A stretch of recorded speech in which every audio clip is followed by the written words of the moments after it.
2015년도 52주 이제 마지막 주일입니다.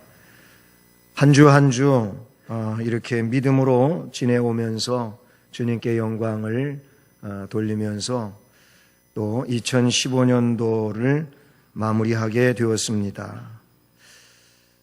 뉴스에서도 인터넷에서도 간간히 나오는 그런 얘기들은 2015년도를 빛낸 사람들 하면서 어떤 인물들을 이렇게 소개하고 또는 그런 이름들을 소개하는 것을 보게 됩니다. 2015년도 한 해 동안에 그들이 삶의 어떤 현장에서 어떤 일을 감당했기에 이름을 빛냈는지 또 한 해를 빛냈는지 하는 것에 대하여 나타내주고 있지요. 그들이 재난의 지역에서 아주 크고 놀라운 일들을 감당해서 그래서 또 시대를 빛낸 이런 사람들이 되기도 하고요. 어떤 특별한 발명품을 그렇게 발명해가지고 또 역사를 빛낸 이런 인물이 되기도 하고요. 뭐 등등 이런저런 내용들로 한 해를 빛낸 이름으로 그렇게 소개되어지고는 합니다. 그런 것은 그 개인들에게 있어서 명예로운 일들이고 참 부럽기도 한 일이 아닐 수가 없겠지요.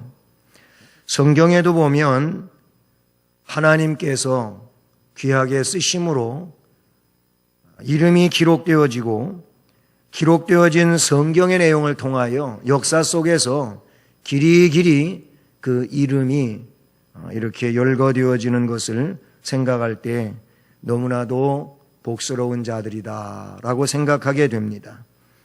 그래서 오늘은 훌륭한 이름으로 남음이라는 이런 말씀의 제목을 통해서 2015년도에 적어도 누가 알아주지 않는다 할지라도 하나님 앞에서 신앙적 역사로 말미암아 훌륭한 이름으로 남을 수 있는 우리가 될 수 있기를 주님의 이름으로 축복합니다. 그러기 위해 오늘에 나오는 이 말씀 속에서 인물들을 통하여 어떻게 하면 그렇게 될 수 있는지를 또 교훈받으면서 이런 삶을 살아가는 우리 모두가 되기를 주님의 이름으로 축복합니다. 본문의 말씀을 보면 세 사람의 이름이 나오고 또 역시 그 세 사람 가운데 한 사람의 집에 대하여 나오고 있음을 보게 됩니다. 그래서 15절을 보면 형제들아 스데바나의 집은 스데바나와 그 집에 대한 이야기가 나오고 있고 뒤에 17절에는 역시 스데바나와 부드나도와 아가이고라는 세 사람의 이름이 나오고 있습니다. 이 내용은 이들을 향한 문안 인사에 속하는데요. 바울 서신들은 모든 문안 인사가 기록되어 있지요. 그 문안 인사에서는 우리는 개개인의 이름과 함께 그들의 신앙 인격을 알아볼 수 있는 내용이기도 한 것입니다. 훌륭한 신앙 인격자들에 대한 내용이 문안 인사 속에 나타나고 있다는 사실이죠. 특별히 스데바나와 부드나도와 아가이고는 바울의 자랑스러운 동역자들이었음을 우리는 이 말씀 속에서 깨닫게 됩니다. 먼저 이 스데바나의 집에 대하여 생각해 보고자 합니다. 스데바나의 집 그러면 이거는 그 가정을 일컫는 말씀이라고 볼 수 있죠. 그러니 스데바나의 가정이라는 얘기도 된다는 사실입니다. 이 스데바나가 어떤 인물인가 성경에 나타나고 있는 내용 본문 이외에 어디에 어떻게 기록되어 있는가 생각해 보니까 그 고린도전서 앞부분으로 돌아가 보면 1장 16절에 스데바나가 나옵니다.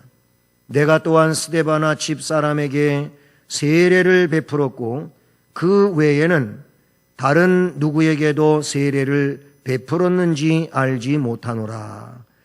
이 세례와 관계된 얘기 속에 스데바나의 집사람들에게 세례를 베풀었다. 이렇게 말하고 있습니다. 왜 이 세례 얘기가 나오게 되었느냐 하면은 고린도 교회에 문제점이 있습니다. 여러 가지 문제점 중에 하나가 뭐냐면은 이 고린도 교회가 사람을 중심으로 해가지고 이렇게 파벌이 형성이 되어진다는 거예요. 그것도 세례와 관계된 내용으로 나타나기도 합니다. 앞에 그 고린도전서 1장 12절을 보면 거기에 어떤 말씀이 나오냐면은 너희가 각각 이르되 나는 바울에게, 나는 아볼로에게, 나는 게바에게, 나는 그리스도에게 속한 자라 한다는 것이니, 이게 분쟁이라는 것이죠. 이것이 분쟁이라, 사람을 중심으로 해서 그렇게 교회가 나뉘어지게 되는 것은 분쟁입니다. 그러면서 이어지는 말씀에 이런 말씀으로 쓰여집니다. 그리스도께서 어찌 나뉘었느냐? 바울이 너희를 위하여 십자가에 못 박혔으며 바울의 이름으로 너희가 세례를 받았느냐? 라고 물어봅니다. 나는 그리스도와 가이오 외에는 너희 중 아무에게도 내가 세례를 베풀지 아니한 것을 감사하노니 이는 아무도 나의 이름으로 세례를 받았다 말하지 못하게 하려 함이라. 나의 이름으로 세례를 받았다고 말하지 못하게 하기 위하여 세례 베푸는 일을 안 했다는 거예요. 세례는 반드시 받아야 하는 일이고 또 세례 받는 일이 귀한데, 물론 세례를 받기 위해서는 목회자, 오늘날로 말하면 목사님이 있어야 돼요. 목사님이 아닌 이들이 세례를 줄 수는 없잖아요. 이를테면은 전도사님이 세례를 베푸는 일을 교단마다 허용하지를 않고 있습니다. 더더욱 평신도가 평신도에게 세례를 베풀 수는 없는 거예요. 오늘날로 말하면 목사님이 세례를 베풀 수 있는데 이 당시에는 사도들이 세례를 베풀 수 있었어요.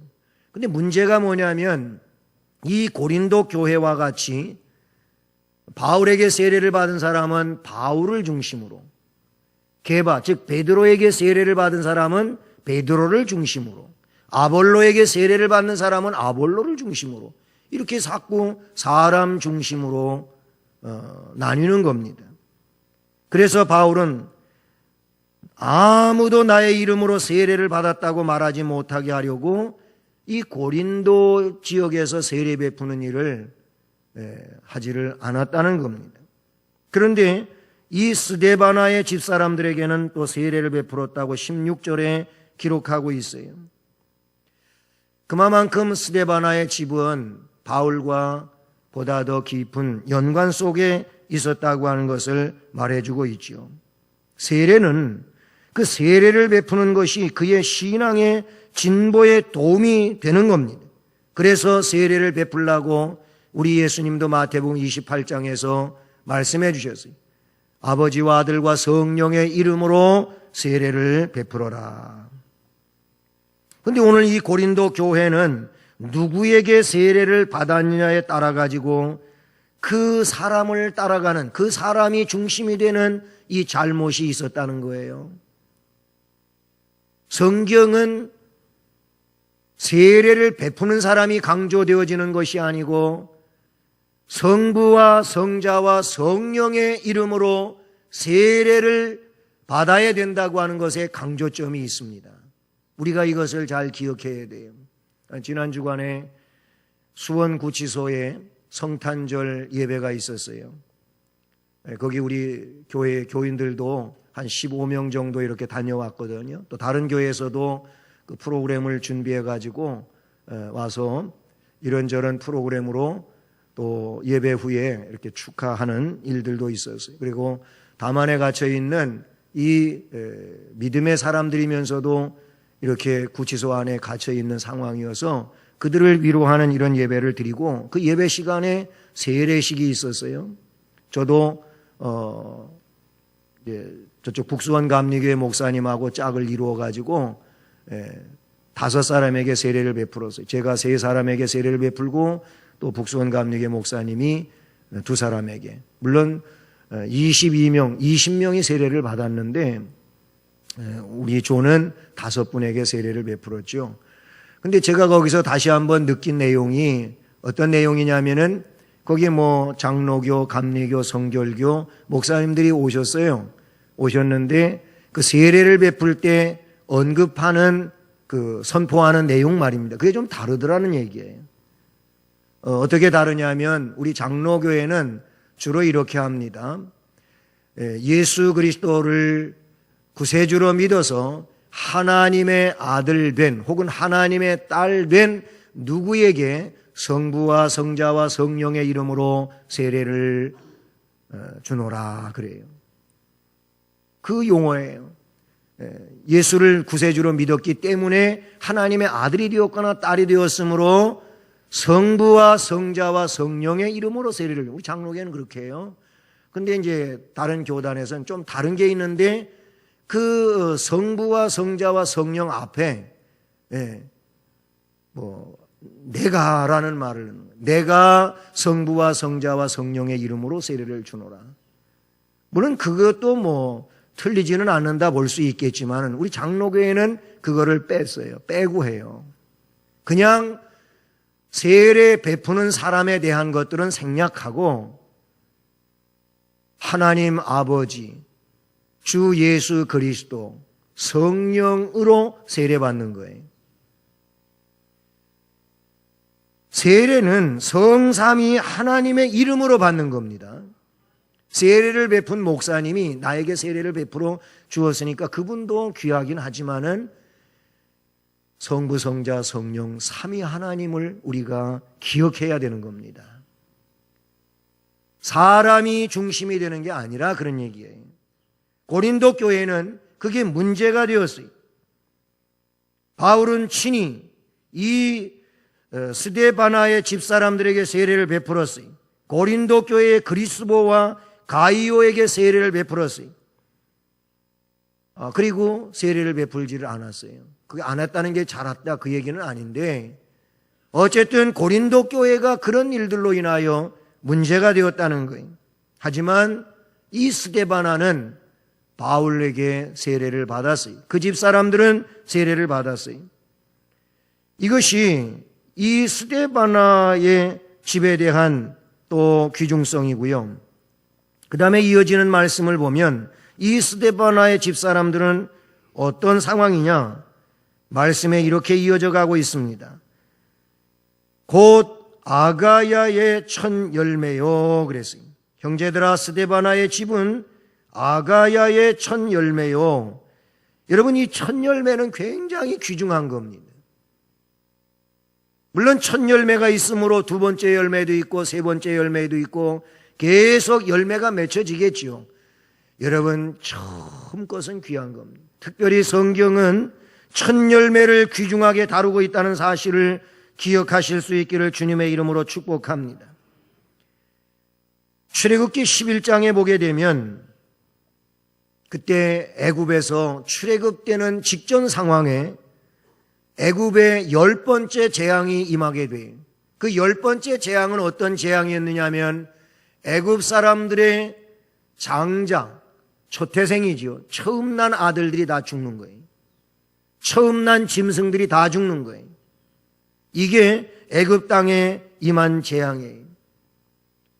물론 이스라엘 백성들, 이 히브리 민족, 양피를 받아가지고 양피를 칠한 그 집, 문에다가 칠한 집에는 이 죽음의 재앙이 들어가지를 않습니다. 물론 이것은 예수 그리스도의 피를 믿고 믿음으로 예수 안에 살아가는 자들은 영원한 사망의 형벌이 임하지 않는 줄로 믿습니다. 천국의 생명이 주어지게 되는 것인데요.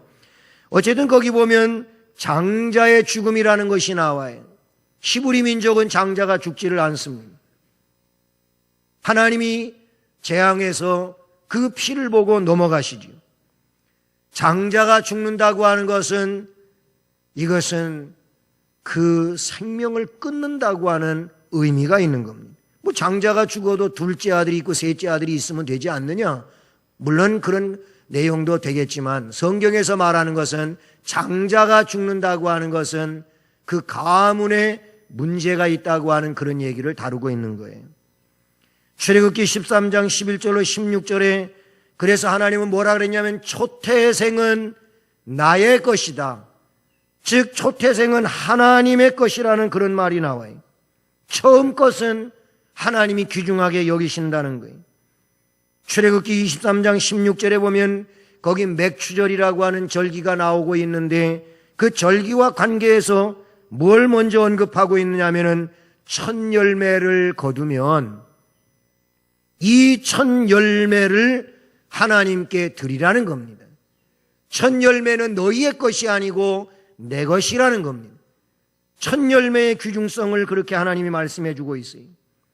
잠언 3장 9절 말씀해 보면 거기 내 재물과 내 소산물의 처음 익은 열매로 여호와를 공경하라.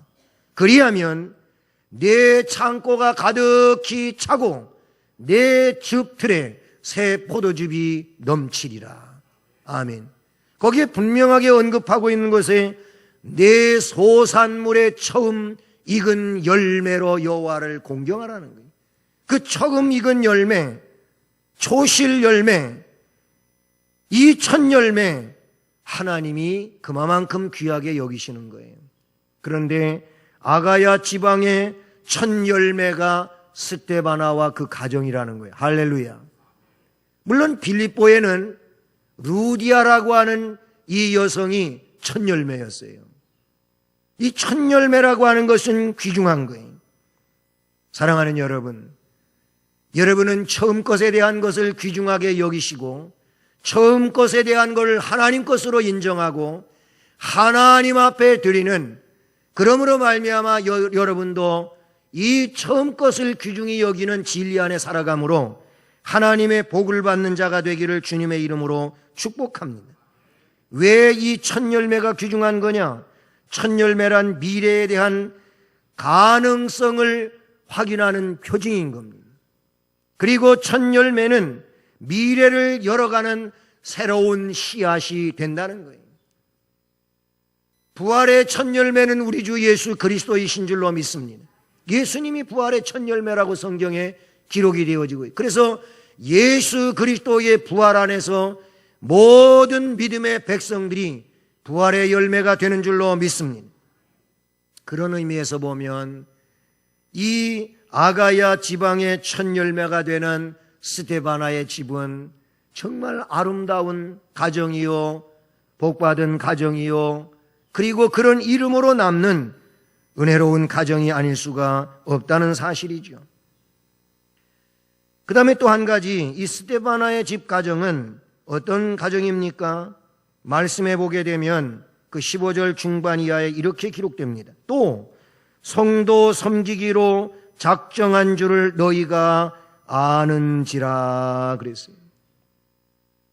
성도 섬기기로 작정을 했는데 혼자 마음속에서만 작정되고 그것이 드러나지 않는다면 별 의미가 없잖아요. 그렇죠? 그런데 이 스데바나와 그의 집은 성도 섬기는 일을 마음속에 굳게 작정했을 뿐만이 아니라 이렇게 작정하고 살아가는 삶에 대하여 너희가 지금 알고 있지 않느냐? 무슨 얘기입니까? 이 고린도 교회 성도들이 알고 있다는 거예요. 그 사람이 작정한 대로 생활을 살고 있기에, 그래서 그런 삶을 살아가고 있는 것을 저 스데바나와 그 집사람들은 우리를 섬기는, 이 교회를 섬기는 일로 굳게 결심하고 결심한 대로 잘 이행하며 살아가는 가정이다. 야, 정말 본받을 만한 가정이다. 정말 훌륭한 가정이다. 하나님께 영광을 돌리는 가정이다. 우리도 닮아야 되겠다 할 정도로 이 스데바나와 그 집 사람들이 성도 섬기기로 작정하고 살아가는 일을 알고 있다는 겁니다. 할렐루야. 그렇습니다. 작정이라고 하는 말은 결심했다는 것이고, 또 달리 말하면 헌신하기로 마음 먹었다는 그런 얘기인 줄로 믿습니다. 성도를 위해 봉사하기로 한 이 스데바나 일가의 결심은 너무나도 단호한 것이고, 그리고 결심해서 끝나버리는 일이 아닌 삶으로 이행되어지는 그런 내용이었다고 하는 것이죠. 그러니 오늘 말씀 제목처럼 훌륭한 이름으로 남지 않을 그럴 일은 없는 거예요. 훌륭한 이름으로 남을 수밖에 없는 것인 줄로 믿습니다. 이 스데바나는 바울이 이렇게 사십시오 해서 바울이 부탁해가지고 그 부탁을 받고 한 일도 아니고 또는 명예를 얻어보기 위해서 그런 일을 한 것도 아니에요. 사람들은 그런 일을 잘 안 하는데 누가 자꾸 그렇게 하면 안 되니까 이렇게 사세요 권면하고 부탁하니까 마지 못해서 그렇게 하는 사람도 없지 않아 있습니다. 또 어떤 사람들은 명예심이 있어가지고 명예를 좀 얻어보기 위해서 좀 그런 일을 해보려고 하는 사람도 있어요. 그러나 이 스데바나의 집은 명예를 위함도 아니요 부탁을 받아서 그렇게 실행하고 있는 것도 아니고 이 일을 해야 할 필요성을 성령 안에서 깨달은 겁니다. 하나님 은혜를 받은 겁니다.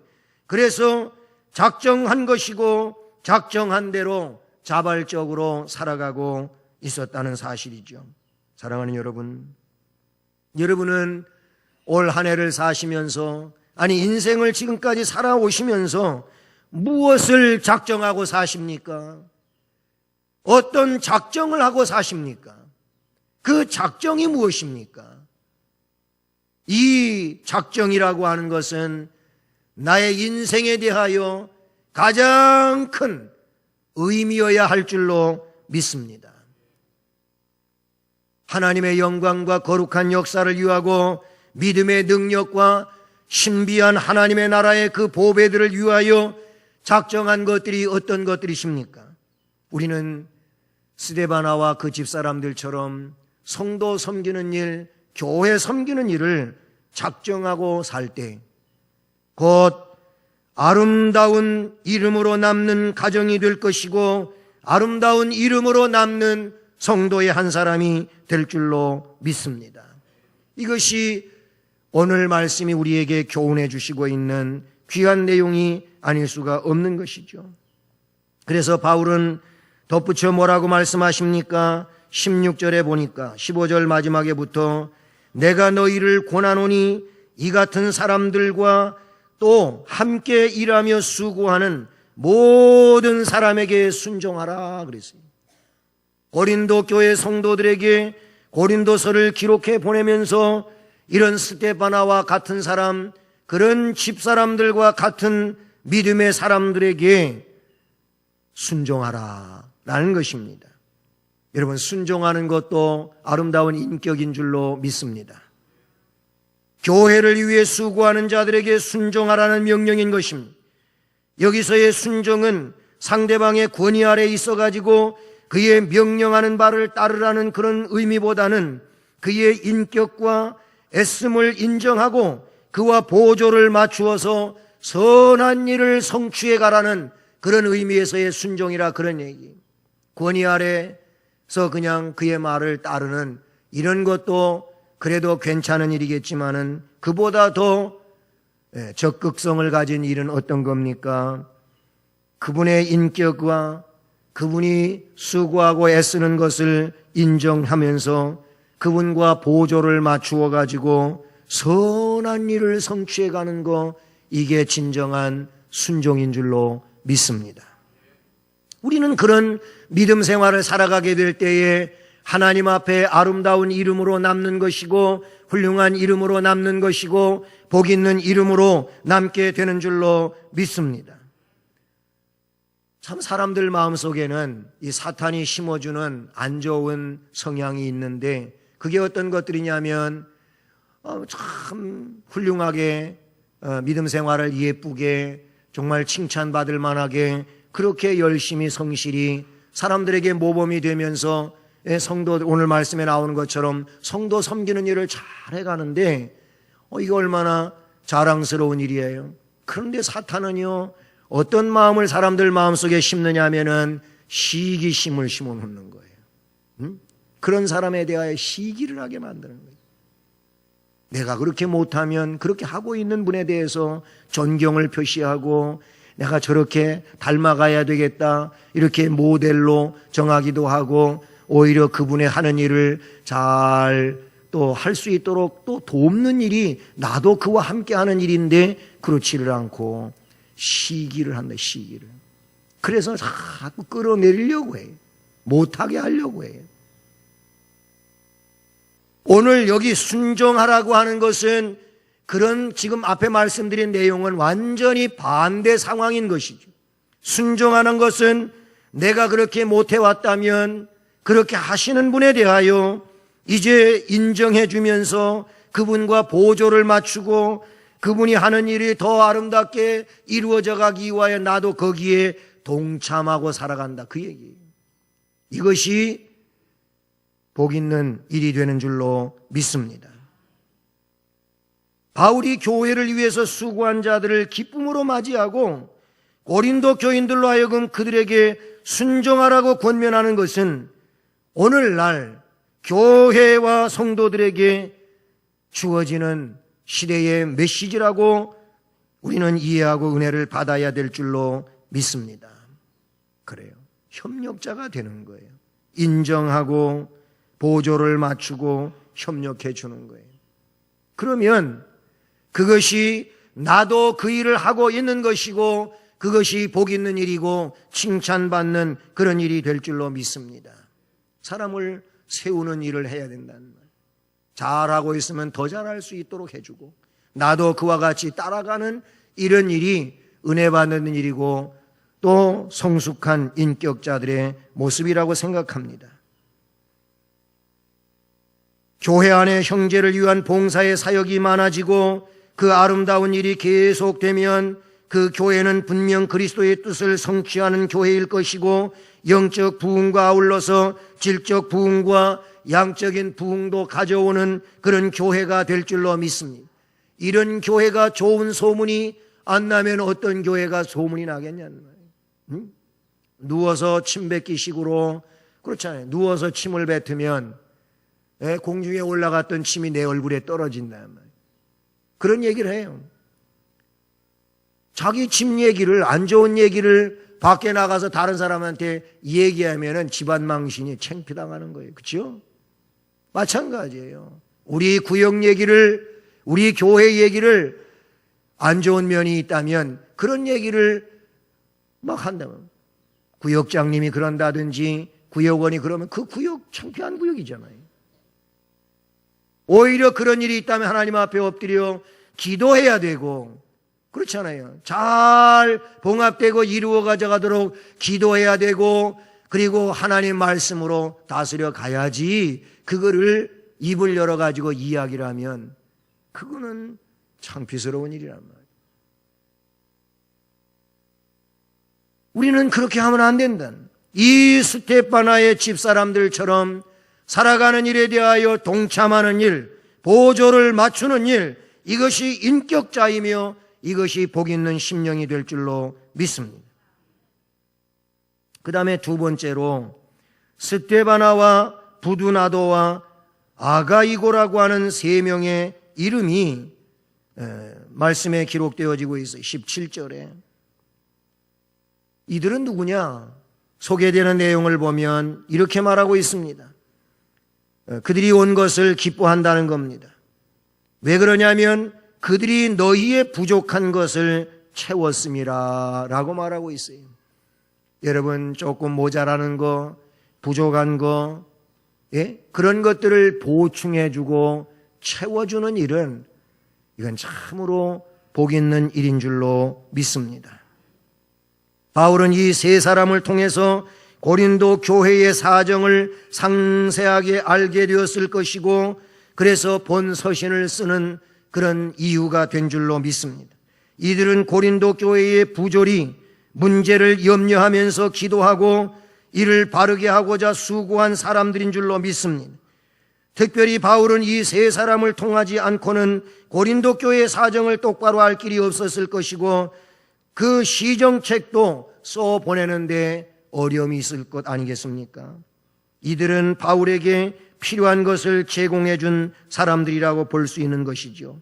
사실적 보고, 그러면서도 유익하게 되기 위하여 필요한 재원, 이런 것들이었다는 겁니다.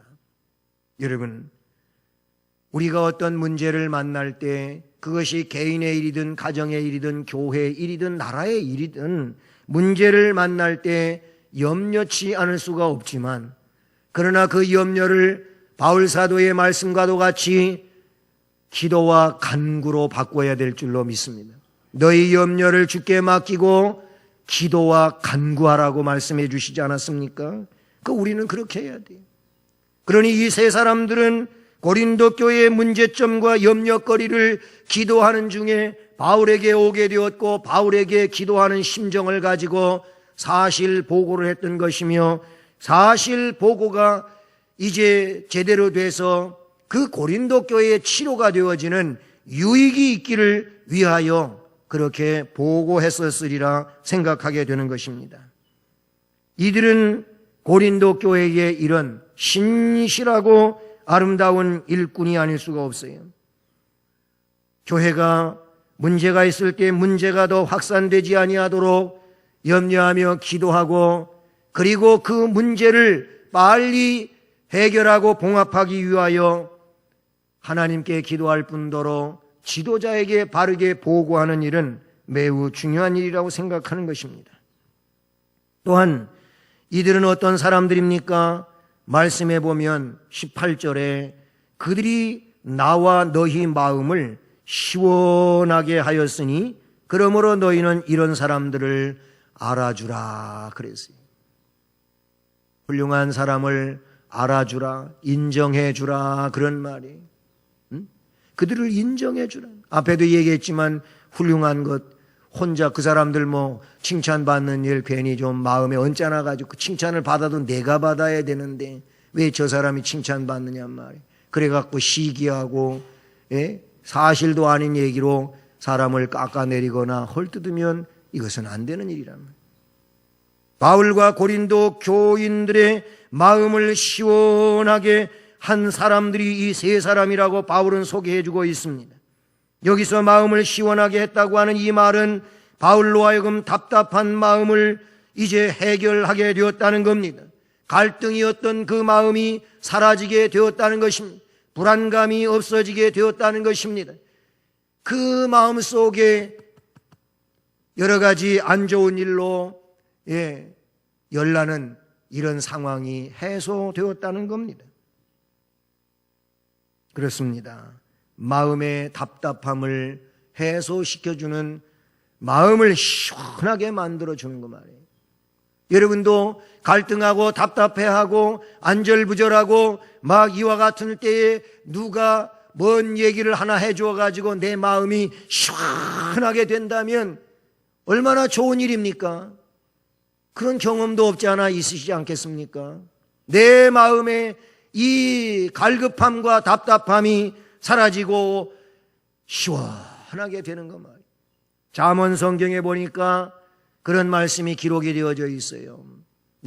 멀리서 전해오는 좋은 소식. 이 소식은 마치 무엇과 같으냐면 여름날 아니면 추수하는 사람들에게 얼음 냉수와 같다고 하는 그런 말이 나와요. 뭔 얘기입니까? 정말 땀 흘리고 목마르고 갈증이 심한 이런 상황에서 얼음 냉수, 얼음 타가지고 시원하게 만든 이 시원한 물 마시면 그냥 속이 다 시원해지는 이런 거 느끼시지 않습니까? 마찬가지예요. 바울의 마음을 시원하게 만들어 주었어요. 고린도 교인들의 마음을 시원하게 만들어 줘요. 그렇게 하는 자들이 이 세 사람이라고 말씀에 기록되어지고 있다는 사실인 겁니다. 성실한 성도들입니다.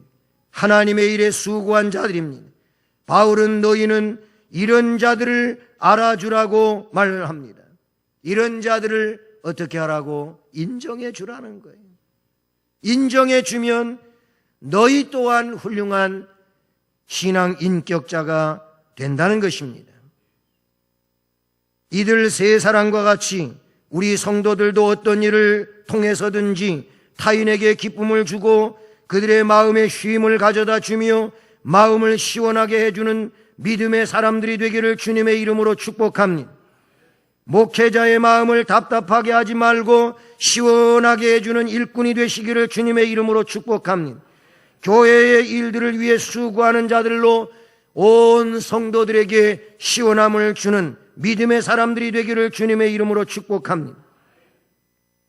우리들도 주님이 세우신 수원성심 교회 안에서 성도 섬기는 일을 잘해서 모든 일에 순종을 잘해서 부족한 것을 채워주는 일을 잘해서 공동체 지체들의 마음을 시원하게 해주는 이런 은혜자들이 되기를 주님의 이름으로 축복합니다. 그래서 우리 후대에 길이 남는 훌륭한 이름으로 남아가는 믿음의 백성들이 되기를 주님의 이름으로 축복하고 2015년도 얼마 남지 않은 몇 날의 이 남은 날들을 훌륭한 이름으로 남기 위해서, 아름다운 이름으로 남기 위해서 하루하루를 말씀에 의지하여 복된 삶을 살아가는 우리 모두 되기를 주님의 이름으로 축복합니다. 사랑의